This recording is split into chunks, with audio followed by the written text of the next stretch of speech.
सो हमने सोचा था रेसलमेनिया 41 से ज्यादा बेकार क्या ही हो सकता है, लेकिन रेसलमेनिया 42 आते आते WWE ने हमारी एक्सपेक्टेशन को गलत साबित कर दिया। I mean लिटरली ऐसा फील हो रहा था मैं रेसल पलूजा देख रहा हूँ। फिर भी WWE चाहती तो इस रेसलमेनिया को एक अच्छा क्लोजर देके अपने पापों को धो सकती थी, लेकिन लगता है अब WWE ने सोच लिया है कि हम पाप पे पाप करते ही जाएंगे। जॉन सीना तो इवन स्टार्टिंग में आके बोलते हैं कि अब वक्त आ गया है जनता को प्रूफ करने का, फैंस को शो करने का कि हम किस लेवल की चीज डिलीवर कर सकते हैं। और डिलीवर क्या किया? अजी घंटा। सबसे पहले स्टेज की बात करें तो वहां से ही लग रहा था कि पैसे बचाना चालू कर दिया है। I mean बस स्क्रीन सी लगा रखी थी, कोई थीम वाली वाइब थी ही नहीं। लेकिन रैंप रॉयल रंबल से भी ज्यादा लंबा कर रखा था ताकि ज्यादा से ज्यादा सिटिंग बन पाए, ज्यादा से ज्यादा टिकट सेल हो पाए। खैर टिकट सेल तो एक अलग ही मुद्दा है। शो का पहला मैच दोस्तों 6 मैन टैग मैच होता है। स्टार्टिंग में जब मैं देख रहा था मैं कह रहा था क्या ही डिलीवर किया है, लेकिन जब मैंने पूरी रेसलमेनिया देख ली तो मेरे को वही मैच सबसे बढ़िया लग रहा है। मैच के अंदर ऊसोस बॉच पे बॉच कर रहे थे, स्पीड के ऊपर लोगन पॉल अटैक कर देते हैं। भाई इतने सारे रेसलर्स के बीच में स्पीड ही सबसे सही मेरे को नजर आ रहे थे। बंदा अनाउंसर टेबल पे टॉप रोप से जंप मारता है जो कि बड़ी ही खास थी, और अगर इस तरीके से सेलिब्रिटीज को यूज किया जाए तो वो अच्छा भी लगता है। मगर दोस्तों ये मैच इतना खास नहीं था, लेकिन इतने सारे खराब मैचों के बीच में ये तो अच्छा ही लग रहा था। भाई मैच की दोस्तों टोटल लेंथ की बात की जाए तो वो सिर्फ 7 मिनट थी। इस बार मैं आपको हर मैच की लेंथ बताने वाला हूँ क्योंकि वो भी एक अलग ही मुद्दा बन चुका है। फिर दोस्तों जेकब फाटू और ड्रू मैकिंटायर का मैच होता है। मुझे बहुत ज्यादा हाई एक्सपेक्टेशन थी कि भाई ड्रू मैकिंटायर का मैच है तो इसके अंदर कुछ ना कुछ बढ़िया तो होगा ही, लेकिन अब ड्रू मैकिंटायर भी मुझे लगता है WWE की सारी चीजें समझ चुके हैं। उनको समझ आ गया है वो कितना भी अच्छा परफॉर्म कर ले उनको टाइटल तो मिलने वाला है नहीं। मैच बड़ा ही स्लो चलता है, टूल बॉक्स को इस तरीके से निकाला जाता है कि भाई हर चीज को यूज किया जाएगा, लेकिन इतना कुछ खास मैच के अंदर होता नहीं है। मुझे लगता है ड्रू मैकिंटायर अपना चेहरा बचा रहे थे मूवी शूट के लिए कि भाई मूवी शूट है उससे पहले कुछ कट फुट ना जाए, इसलिए थोड़ा सेफ ही खेलता हूँ। बाकी ये मैच तो जेकब फाटू ने निकाल लिया है, लेकिन अब उनका फ्यूचर क्या होगा वो अभी भी नहीं पता। भाई दोस्तों इस मैच की भी लेंथ की बात करूं तो ये भी सिर्फ 14 मिनट का मैच था। ना अरीना के ज्यादा बाहर गए, ना अनसैंक्शन्ड वाली कोई वाइब हमें नजर आई। लग रहा था नॉर्मल नो डिस्क्वालिफिकेशन मैच है, उससे ज्यादा कुछ नहीं। फिर दोस्तों आता है वुमेन्स का टैग टीम चैंपियनशिप का मैच, जिससे मेरे को सबसे कम एक्सपेक्टेशन थी, लेकिन शॉकिंगली पेज के रिटर्न ने उस चीज को बिल्कुल ही बदल दिया। पेज ने रिटर्न ही नहीं किया दोस्तों, ब्री बेला के साथ में टैग टीम चैंपियनशिप को भी जीत लिया है। खैर पेज का रिटर्न भी दोस्तों इतना बड़ा था कि उनको यहाँ पे हरवाया तो बिल्कुल नहीं जा सकता था। वैसे मेरे को लगता है इनिशियल प्लान तो यही होगा कि एलेक्सा ब्लिस और शार्लेट फ्लेयर ही यहाँ पे जीतेंगी, लेकिन जिस तरीके से पेज का रिटर्न कंफर्म हो गया उसके बाद में इनका जीतना बनता ही था। ओवरऑल लोग भी काफी ज्यादा खुश नजर आ रहे थे और फिर से एक हाइप सी बन गई थी रेसलमेनिया 42 की कि भाई आज तो कुछ खास WWE डिलीवर करेगी एंड में। भाई दोस्तों डीवास का भी आज एरा सही चल गया था कि भाई बेला ट्विंस थे वहां पे, पेज थी वहां पे और एजे ली का भी मैच नेक्स्ट था। हालांकि इस मैच की भी लेंथ की बात करें तो ये बस 8 मिनट का मैच था दोस्तों, केवल 8 मिनट का मैच जिसके अंदर 4 टीमें भिड़ रही थी। I mean एंट्री में ही 20 से 25 मिनट उनके चले गए थे तो क्या ही करेंगे। बाकी काफी सारी नई राइवलरीज खुल गई है इस वुमेन्स डिवीजन के अंदर, वो भी देखने में थोड़ा एक्साइटमेंट तो बचा हुआ है। भाई फिर दोस्तों बैकी लिंच और एजे ली का टाइटल का मैच होता है। क्रिएटिवली इस मैच को थोड़ा सा यूनिकली तो लिखा गया था, लेकिन इस मैच के भी स्टार्टिंग में एंट्री बहुत ही लंबी थी। बाकी बैकी लिंच ने अपना टाइटल वापस से जीत लिया है क्योंकि एजे ली तो बस टिकट सेल करवाने के लिए ही आई थी। फिर दोस्तों होता है गुंथर और सेथ रॉलिंस के बीच में मैच, जो आज मुझे लगा दोस्तों सबसे ज्यादा रेसलिंग का मैच था। I mean ये मैच भी बस 15 मिनट का ही था, इसमें भी एंट्रीज ने बहुत ज्यादा टाइम खा लिया था, लेकिन एंडिंग में सेथ रॉलिंस और गुंथर ने बहुत ही अच्छी फाइट दी थी। मैच के अंदर शॉकिंग मूवमेंट भी आता है जब ब्रॉन ब्रेकर रिटर्न करके स्पीयर मार देते हैं सेथ रॉलिंस को। पहला वाला स्पीयर तो उनका अच्छा कनेक्ट होता है, लेकिन दूसरा वाला थोड़ा सा कम कनेक्ट हो पाता है। काफी सारे लोग कह रहे हैं कि ब्रॉन ब्रेकर ने बॉच कर दिया स्पीयर को, लेकिन रियलिटी कुछ और है दोस्तों। ब्रॉन ब्रेकर ने जानबूझ के आराम से स्पीयर मारा था सेथ रॉलिंस को, कहीं वो इंजर्ड ना हो जाएं, क्योंकि सेथ रॉलिंस का कुछ नहीं पता उनकी इंजरी के चक्कर में ब्रॉन ब्रेकर की पूरी स्टोरी लाइन की ऐसी तैसी हो गई। मगर दोस्तों जो भी इनके मैच के अंदर हुआ उसने स्टोरी लाइन को कनेक्ट किया, तो इस वजह से ये चीज लोगों को पसंद भी आई। और सबसे ज्यादा सेंस आज यही मैच कर रहा था जिसको हम पहले कह रहे थे कि ये मैच क्यों ही हो रहा है। फिर दोस्तों स्टेफनी वकार और लिव मॉर्गन का मैच होता है, जहां लिटरली लिव मॉर्गन ने आधे घंटे की एंट्री ली है, पूरा अपना गाना वहां पे गा के सुना दिया है कि भाई WWE का करियर खत्म होने के बाद मैं तो यही करने वाली हूँ। भाई मैच को भी लिव मॉर्गन निकाल लेती है, लेकिन क्राउड का कोई रिएक्शन ही नहीं आता है। अब जब क्राउड के ना इमोशंस कनेक्ट है ना कोई स्टोरी लाइन है तो ऐसा ही रिएक्शन तो मिलेगा। उसके बाद दोस्तों एक फनी सा सेगमेंट हो जाता है, जॉन सीना वापस रिटर्न करते हैं और उसके बाद आके बताते हैं अटेंडेंस कितनी है आज की। टोटल अटेंडेंस दोस्तों नाइट 1 की होती है केवल 50,000। ये केवल इसलिए दोस्तों क्योंकि रेसलमेनिया 40 में अटेंडेंस थी 70,000, वहीं रेसलमेनिया 41 की अटेंडेंस थी 60,000 और अब गिर के दोस्तों ये सिर्फ 50,000 पे पहुंच चुकी है। अब यहाँ पे टिकट प्राइसेस भी इशू है और स्टोरी लाइन भी एक बहुत बड़ा इशू बन चुकी है। प्रोडक्ट अंदर से बिल्कुल ही खोखला होता जा रहा है और WWE को ये चीज अब नजर भी आ रही है। और दोस्तों ये 50,000 की अटेंडेंस तब है जब 25% डिस्काउंट ऑलरेडी WWE ने पहली बार अपनी टिकट्स पे किया था। तो इस सब से आप समझ ही सकते हो कि अंदर से बिल्कुल खोखली हो चुकी है WWE। फिर दोस्तों फनी सेगमेंट तो इसके बाद स्टार्ट होता है जब बियंका बेलेर वहां पे एंट्री ले लेती हैं और वहां पे एंट्री लेके अनाउंस करती है कि अब वो प्रेग्नेंट है।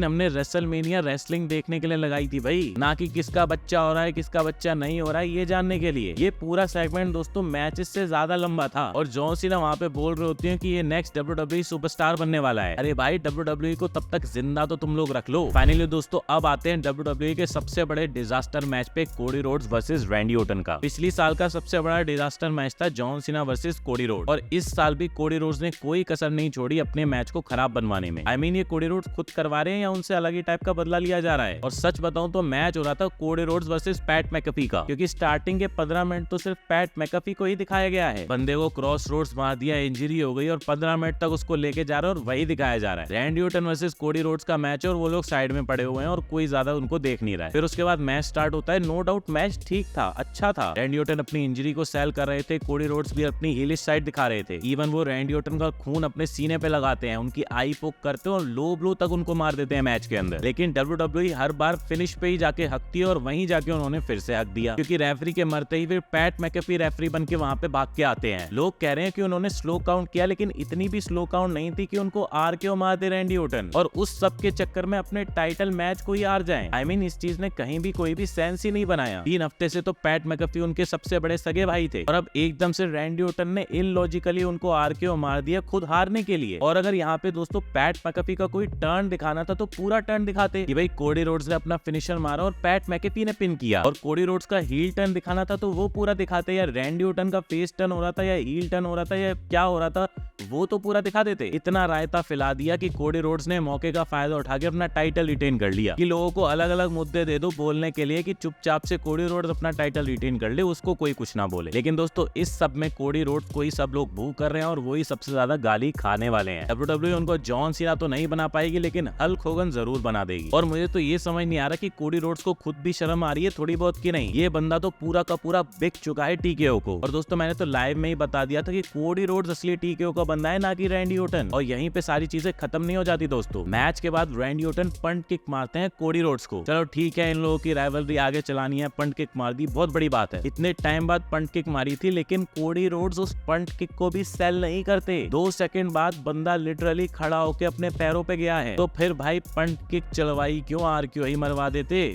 पहले पंट किक मारी जाती थी तो स्ट्रेचर पे बंदा जाया करता था, लेकिन कोडी रोड्स तो चल के जा रहे हैं और फिर अंदर जाके भी अपनी वीडियो बनवा रहे हैं। और इस मैच की लेंथ की भी बात करूं तो ये भी 15 मिनट से ज्यादा नहीं था। रेसलमेनिया में इतने बड़े बड़े क्लासिक मैचेस हुए हैं जो 30-30, 40-40 मिनट तक गए टाइटल्स के लिए। अंडरटेकर तो अपने बुढ़ापे में भी 40 मिनट का मैच देके चले जाते थे, लेकिन ये कोडी रोड्स 15 मिनट का कॉर्पोरेट मेनिया बना के चला गया। टोटली इस रेसलमेनिया को मैं कॉर्पोरेट मेनिया कहूंगा और इसके आगे भी पता नहीं यही चलता रहेगा। अगले साल का अनाउंस हो गया है, सऊदी के अंदर शो है, तो ऑब्वियसली इनको टिकट प्राइसेस की तो दिक्कत नहीं होगी। और दोस्तों एक लाइन कही जाती है, रास्तों में गड्ढे नहीं गड्ढों में रास्ते देखने पड़ रहे हैं। वही WWE के लिए बोला जा रहा है कि मैचेस में कमर्शियल नहीं बल्कि कमर्शियल्स के बीच में मैचेस देखने को मिल रहे हैं। 15 मिनट के मैचेस हैं और 1 घंटे के कमर्शियल चलाए गए हैं। ओवरऑल दोस्तों एक कॉर्पोरेट मेनिया का नाइटपन बड़ा ही खराब रहा है। अब क्या कल ओबा फैमी भी 2 मिनट के अंदर हार जाएंगे और सब कुछ खराब हो जाएगा? और दोस्तों क्या रोमन रेंस भी हारने वाले हैं इस मैच को और क्विट करने वाले हैं WWE? नाइट 2 ज्यादा दूर है नहीं, तो मिलते हैं आपको नेक्स्ट वीडियो के साथ में। तब तक के लिए सायोनारा।